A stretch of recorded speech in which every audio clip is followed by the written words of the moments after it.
Hello and welcome to another Out of Spec Bits video. My name is Scott and I'm currently sitting inside of a 2025 Volkswagen ID Buzz. Now, we've had this car for about 3 weeks. Originally, it competed in our Eastern Edge road trip on the Out of Spec Motoring channel, where we raced 7 3-row electric SUVs from Fort Kent, Maine, all the way down to Key West, Florida. You can head on over to that channel to see how the Buzz held up. But I really want to talk today about the software that is in this car. So my only other Volkswagen experience was with my friend's new ID4. Kyle and I took it on a race from Colorado all the way to Las Vegas, and we were surprised and so genuinely impressed with the route planning that I figured, why not make a video kind of featuring all that this has to offer. It's on the MEB platform, and so far I've been very impressed. Coming from like Rivian software and Tesla software that we're all so familiar with, you know, most software doesn't really pique my interest. I find a lot of it to be relatively clunky. I find UIs across multiple different automakers to be pretty confusing. And that's not necessarily the case with this platform. So come along with me as I deep dive into everything that the Volkswagen software has to offer.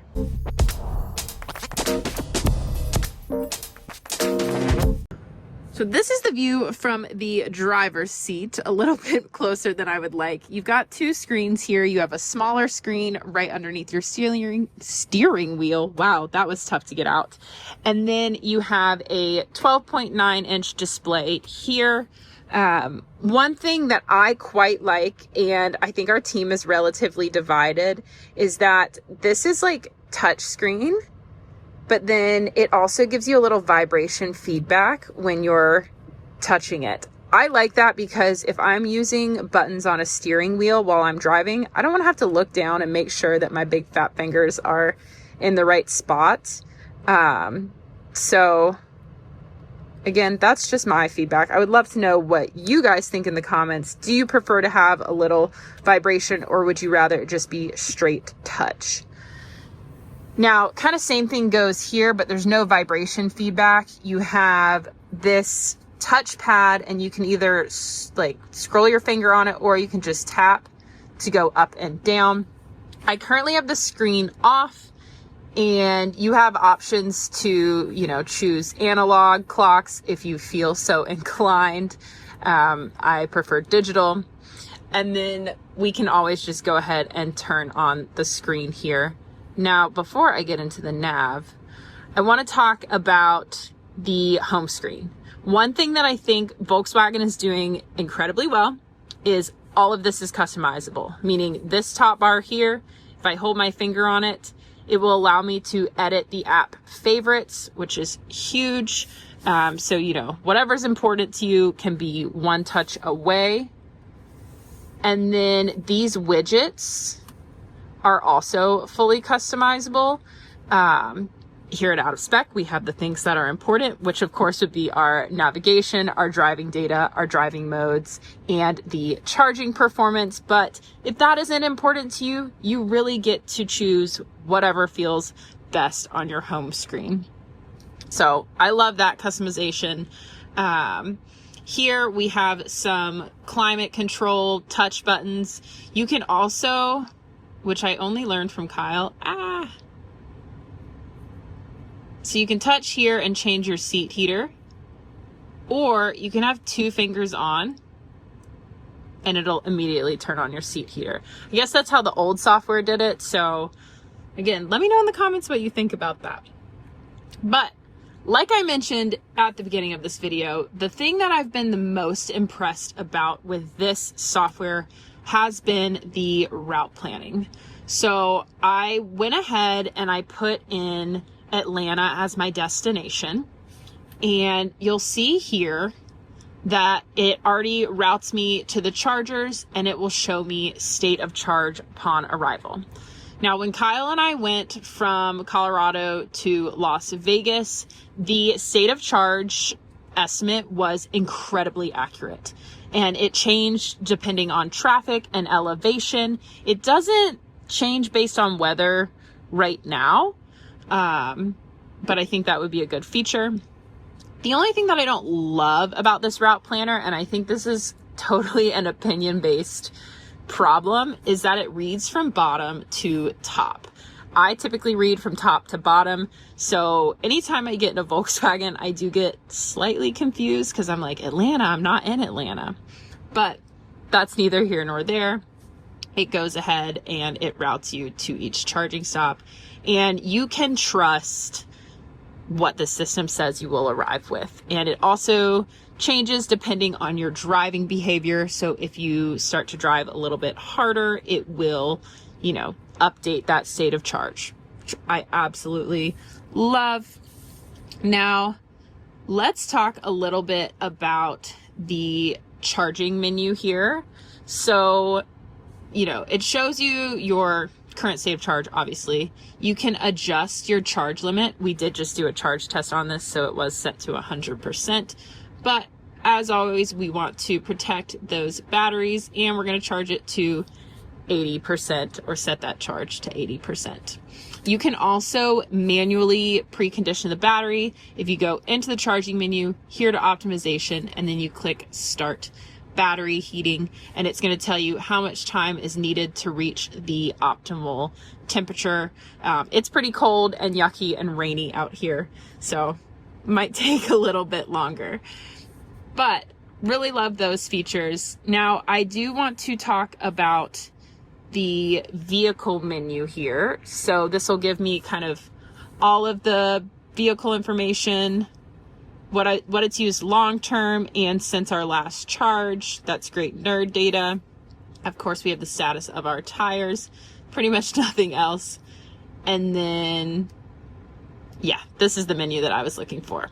So you can check in and turn on your exterior lights. You can check on your tires, your headlights, your mirrors, your brakes. I can go ahead and open that trunk. Neither one of those is correct. You can open up the rear. But that's a trunk. That's what that's called. What does it do for windows? I don't know what that does. Oh, convenience opening. Unclear. Opening and closing. That's for the sliding door back there. And then we have some interior settings. So we can go over to our cockpit and we can reset some data here. ID light. Oh, I've already got the lights on, so we're going to leave that alone. And then the roof has that smart glass, just like my Rivian, and we can change that to be opaque or clear. And I'm sure you guys cannot see that today because it is so nasty out. And for our seats, you can go ahead and change your seat settings. So that's it for vehicle. What I really wanted to get to, and I think I got a little distracted there, were the available drive modes. So we have an eco, a comfort, a sport, and we can get information on each of those. So it's going to kind of give me the breakdown.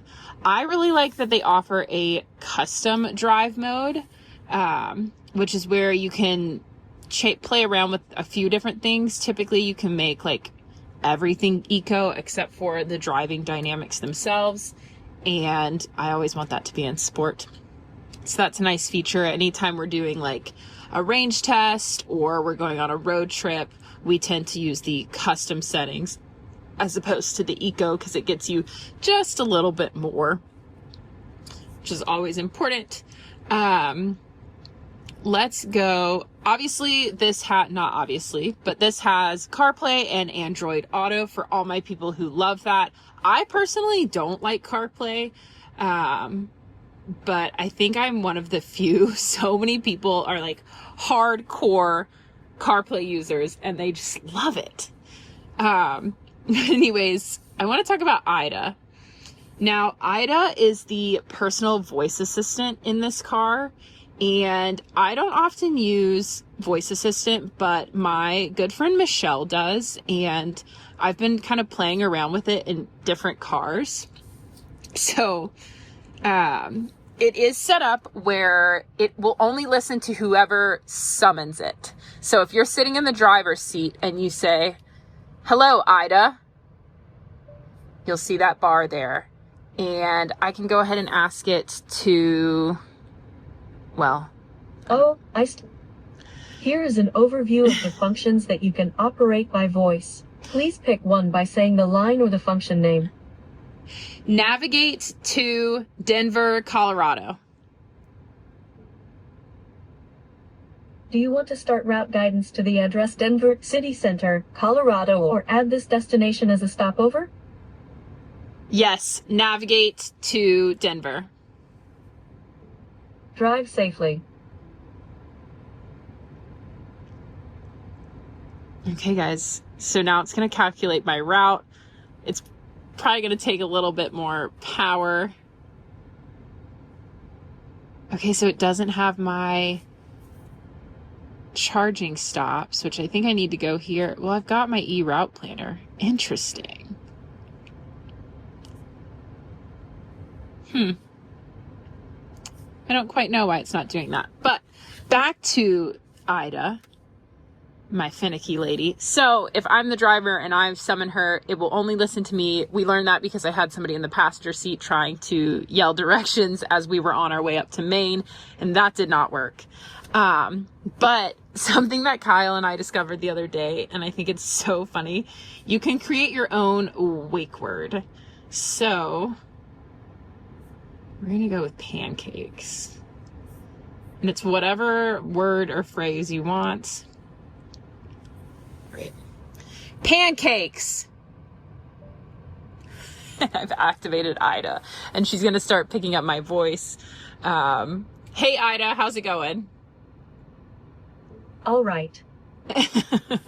So I really love that feature. That's just a little fun tidbit on this software here. But, you know, we've got all the typical, we have outside climate, things like that. Overall, I like the customization that is offered in this, and I love, of course, the over-the-air software updates that come with most of these cars.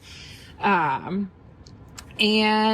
yeah, I think that this car is often kind of, well, what I'm going to do is I'm going to give my thoughts on this software. And so I know that that was kind of a very beginner look at the software, but I think I'm representative of a typical user. And while it may not be, you know, vertically integrated like Rivian software or Tesla software, I think this is a really good base software that Volkswagen can continue to build off of.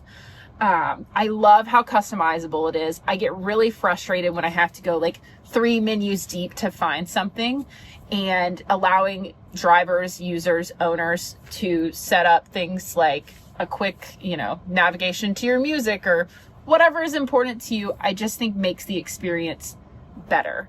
And I think we often talk about the ID Buzz and how impractical it is, how wildly expensive it is for what it is, right? It doesn't have a huge battery. It's not like a performance vehicle. It's very much like a nostalgic, if you loved the Volkswagen van before and you want to go electric, that's the people that are buying this. But I think the software makes it a little bit more digestible from a price standpoint, because you do get great route planning, customization, you know, you get over-the-air software updates, and you get all the nerd data that a lot of us want to see. So I would love to hear y'all's feedback on the Volkswagen software. What did I miss? You know, what would you like to see more of? And yeah, I've been impressed, and I'd like to drive some other Volkswagen electric products as time goes on. But for now, I really appreciate you guys joining me as I continue to learn about electric cars, software, and things of that nature. And thanks for watching. I hope you guys have a great day. Bye-bye.